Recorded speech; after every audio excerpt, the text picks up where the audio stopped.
When the outdated tactics get left behind, it's time we stop. Marketers look around when your ranking's going down.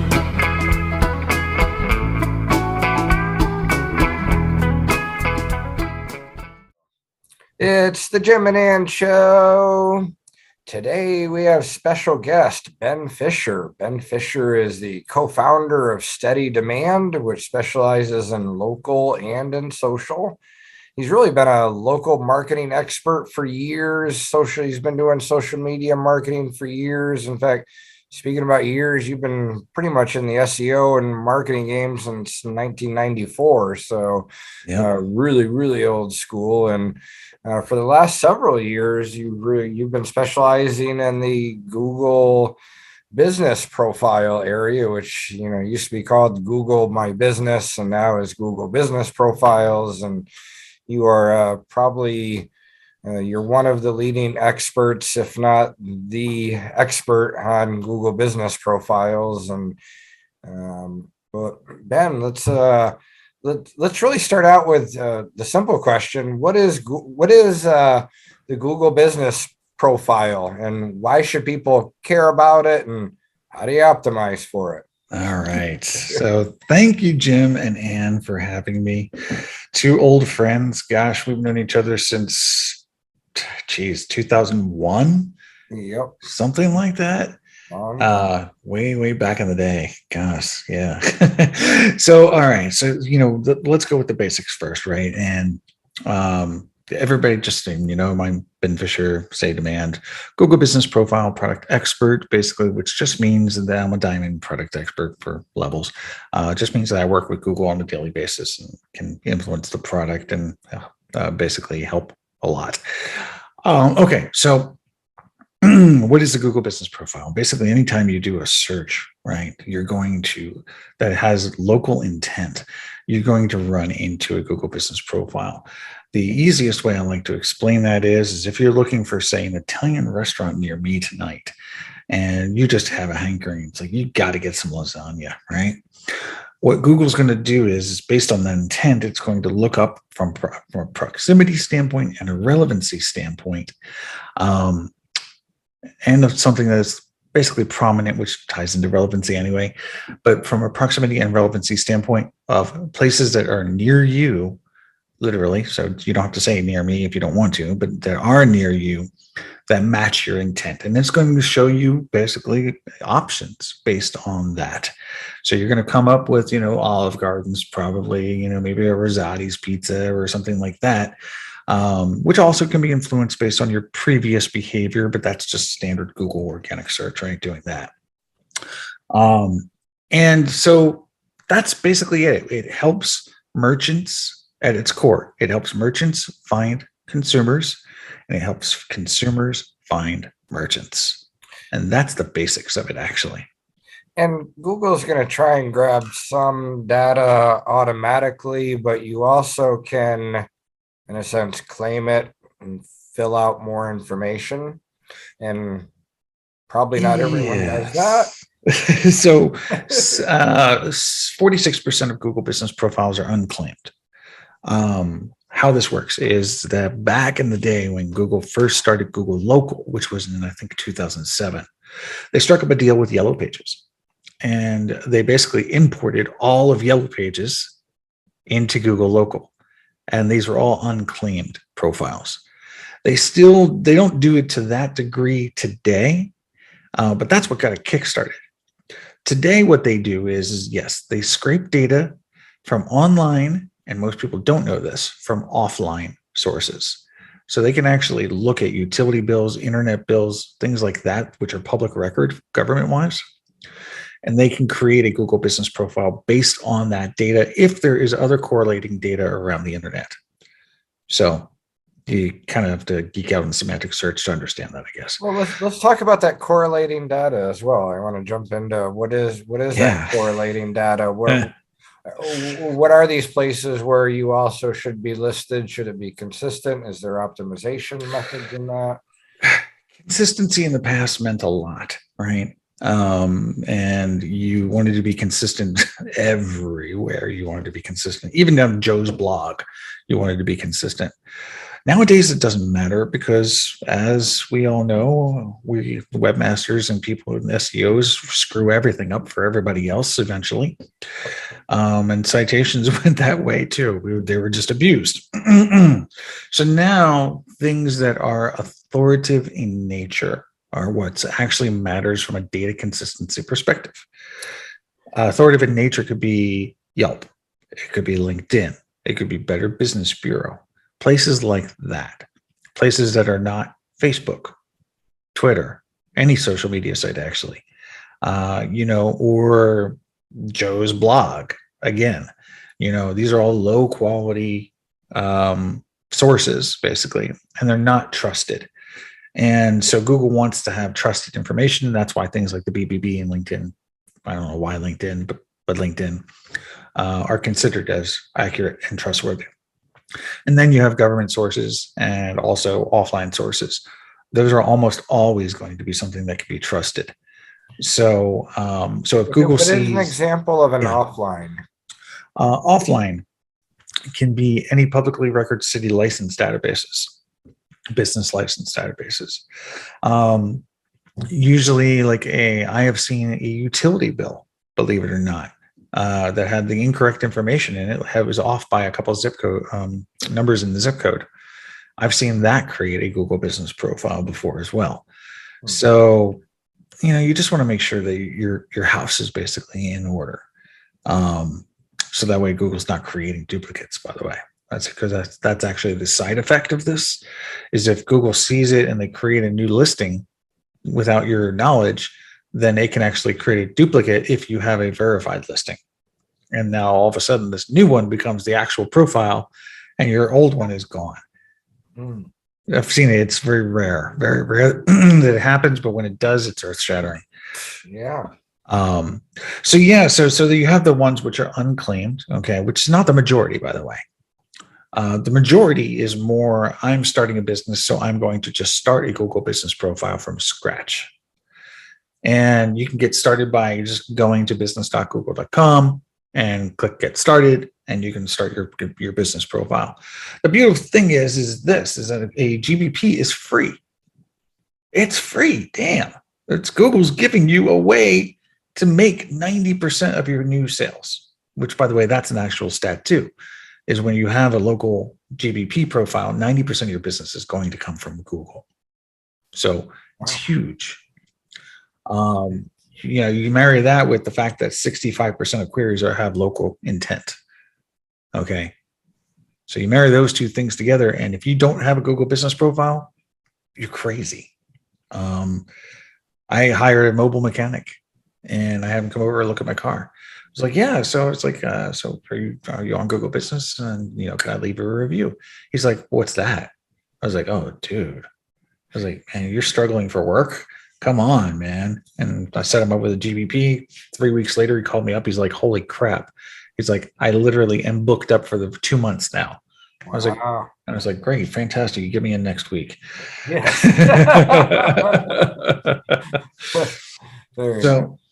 So that's the basics of it. I mean, it's free. If you don't have it, you should create it. If it's out there to be claimed, claim it. And then you fill in every aspect of your Google business profile from there. Well, let's work our way up because, all right, you filled it out. Is there such a thing as optimization? Is there description optimization as well? What are ways to take it from just filling it out to having a better chance of being seen more? Sure. Yeah, I'm also wondering about the external signals. How much, like Yelp reviews. How much of an impact all of those external signals? I know there are a lot of talking about how you have to be all over all of those local platforms, not just Google profile. and you have That's to a be myth. optimizing in Yelp, and you have to be getting reviews and how much of an impact those have, and you have to have all those local backlinks as well. So external signals, something you don't have so much control over as internal signals. How, in your experience, how much do those? So, okay. Trying to think if I should conjoin the answer to this question or answer them separately. I want to start off with search theory. Okay. First, and that is that for those of us who have been around for, north of now 30 years, we know that the way that we approached SEO before it was a term back in the day, when the mindset of doing things that are going to be good for my business and doing things that are good for the person who is out there looking for me, the customer that I want. That's what mattered, right? That was SEO. Even getting links back, and I was just talking about this on my webinar, even getting links back in those days, it wasn't about SEO. It was about getting links because I want a customer from this page. If I sell to college students, I'm going to approach every college student I can. If I want architectural type clients, I'm going to go after links from an architect's, from maybe a student that does architecture, right? Mm-hmm. So, but it's not because I want a link from an architectural page for SEO purposes. It was because I wanted that traffic. I wanted that customer. Back to now, today, right? Everybody, of course, will want to game the system. There's thousands upon thousands of SEOs out there. There's millions of businesses competing for the number 1, 10 through 3 spot in this case. So of course you have to employ tactics. But let's look at GMB as a whole, and then we'll take a look at the external. So internal versus external. So when it comes to GMB, there's actually not that many levers that you can pull. It's not like search where you have over 300 different signals, right? I think it's 360 last time, something like that. And so when it comes down to it, I like to say, fill out all the things, basically, right? However, do not stick keywords in those things because it's not going to help you. I shared that link with you, Jim, about the myths, for instance, right? Yes. Yep. One of the big myths in Google Business Profile that people have is okay, well, I'm going to just put keywords in every damn thing I can, and it's going to help me rank. Google trusts you as much as you trust somebody who wants to break into your house, because that's what you're trying to do. You're trying to break into Google's house. Okay. So given that also means that the information that you provide them in certain places of Google Business Profile have zero trust. Example, labels within Google Business Profile, which are meant to just help you kind of search things inside of the Google Business Profile Manager. Don't do anything. So if you want to label something as, say, Phoenix, Arizona, because that's where that client's at, fantastic, no problem. Or HVAC, for instance, because you want to find all your HVAC companies just by typing in HVAC. Great, that's okay. But if you're going to put in there the fact that you do repair of oils and oil-based furnaces or things like that, then that's not going to help you. Adding keywords into basically anything else other than your business name in your Google Business Profile is not going to help you. So just fill it out the way it's supposed that you would fill it out if it was something for somebody else. For instance, the description. It's in GBP. I think you get up to 300 characters, right? And it shows up great in mobile, and it shows up even sometimes on desktop. Descriptions are meant for the user to read a description about your company and what you offer, not for search. Adding posts or hashtags, keywords into posts or hashtags into posts. This is not social media, people. Go back to Facebook. The hashtags are non-linkable. Google does not even pay attention to them. And then if you start adding keywords into your posts, again, it kind of doesn't matter. The only place it does matter is when you're doing adding a question and answer to your profile. And if the keyword matches one of your posts, it might bring in a post as an answer, but that's, again, something useful to a user. It's not useful to Google. Where things do matter in Google Business Profile, what are the levers that you can pull? The levers that you can pull are going to be very simple. There's 3 total, 3. And that's going to be the name of your business. We can get to that. But having keywords in your business name will help for the most part, depending on where you are in the country and your category. I saw you have questions on that one. Well, no, I was bringing up the name of our company. Okay, all right.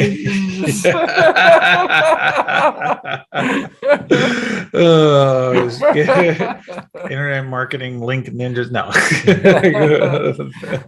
So the name of your company is going to be one big factor.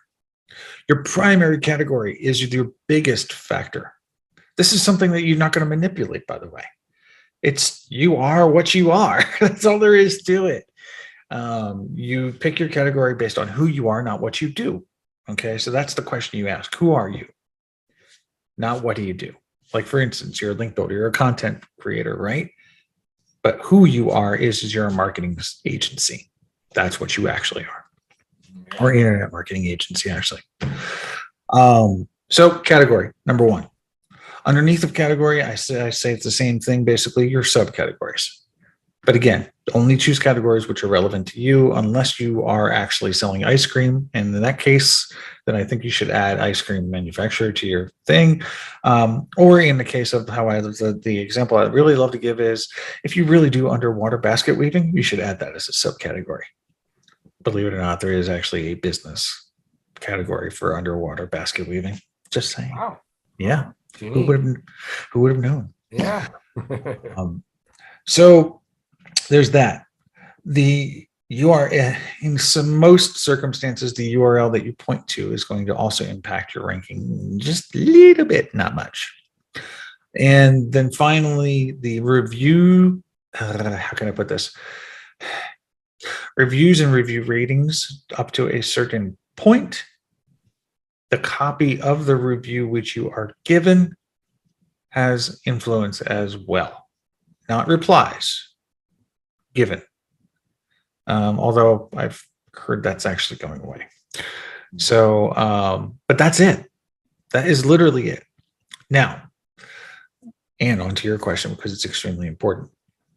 And that is the external factors to Google Business Profiles actually probably matter more. Okay. Now, because we've talked about the 3 things that you can do, now let's talk about the things that you absolutely should be paying attention to. You're going to love this, Jim. So I'm going to lead out with a couple different things. The links that you have and are building for yourself, for your website, are important because the search and local algorithms are tied together. Well, it's more like it's on top. So basically, anything that you do from an organic search perspective is going to impact your local. Okay. So when you're building links to build up the authority of your own website and the relevancy of your own website, the prominence of your own website, that's going to impact on the local level as well. So everything's kind of working together. So you can keep double dip. We're writing wonderful content so that the site now gets ideally citations, which help it to be more trusted. Right. So content. Just content. Kind of SEO political correct. Yeah, very true. Very true. We'll call it link. We'll just call it what it is. Link earning. How's that? Yeah, so that's yes. Yeah. So, but the thing is, I mean, links are only one part of it anyway, of course, right? So the next part, of course, is going to come down to your content. We all know that Google sources tons of information by scraping. Just like we scrape Google, they scrape us. And so, but the thing is that Google's using the information to become a lot more informed as to what you do. But again, by collaborating the information that you provide on your website with information that it finds from around the web, right? So if it can corroborate the fact that, you do underwater basket weaving and you are located in San Diego, then it's going to understand that you are probably a San Diego underwater basket weaving company, right? With opening hours and blah, blah, blah, blah, blah. So that's why the content that's on the website is also extremely important. We haven't talked about these things yet, but there's something which is called a justification. A justification is what you see at the bottom of a Google Business Profile card, usually. So if, say you're doing a search for underwater basket weaving, you come up with 3 underwater basket weaving companies, and it says under there might be a little star that says their website mentions, boom, training, classes, courses, underwater basket weaving, whatever. So that's where that comes into play. So not only is informing the entire ecosystem of Google what you do, your content, but it's also informing local at the same time and providing that information based on intent and query. And a lot of things do this, by the way. Reviews do it, posts do it. You know, the services and the product section of Google My Business or Google Business Profile also flows into these justifications. So it's justifying the search intent with a result. All right, so back to this. So links, content, engagement factors, very underlooked. And that is that so when you have photos, reviews, questions and answers, posts, all of these things, every single one of these has a stat that's associated with it in one form or another. Posts have clicks and impressions. Photos have impressions. You know, the Q&A probably has internally, they know how many people are clicking or looking or viewing. You know, Google has a terminology called a viewport, right? The viewport is basically what a user actually sees when they're looking at a surface in Google. A surface could be like going into Google Maps, for instance. But every time you pan around that map and a Google local business profile shows up, that is a view from a viewport. And that is considered an engagement signal, basically. So the more views and from that viewport that you have, the more prominent your profile is. And the more prominent it is, then basically the more popular it's going to be and the more they want to surface you for those intents. How personalized is it? Maybe it Scale of 1 to depends on 10. how often you do a search, maybe, and what you click on every time. Kind of. I mean, I don't know if you remember the days where it's like people would they'd be doing tests like of pogo sticking, right? You know, on profiles, or they would do like, oh, well, I'm just going to go to, you know, XYZ service and where I can trade views basically on my Google business profile, things like that.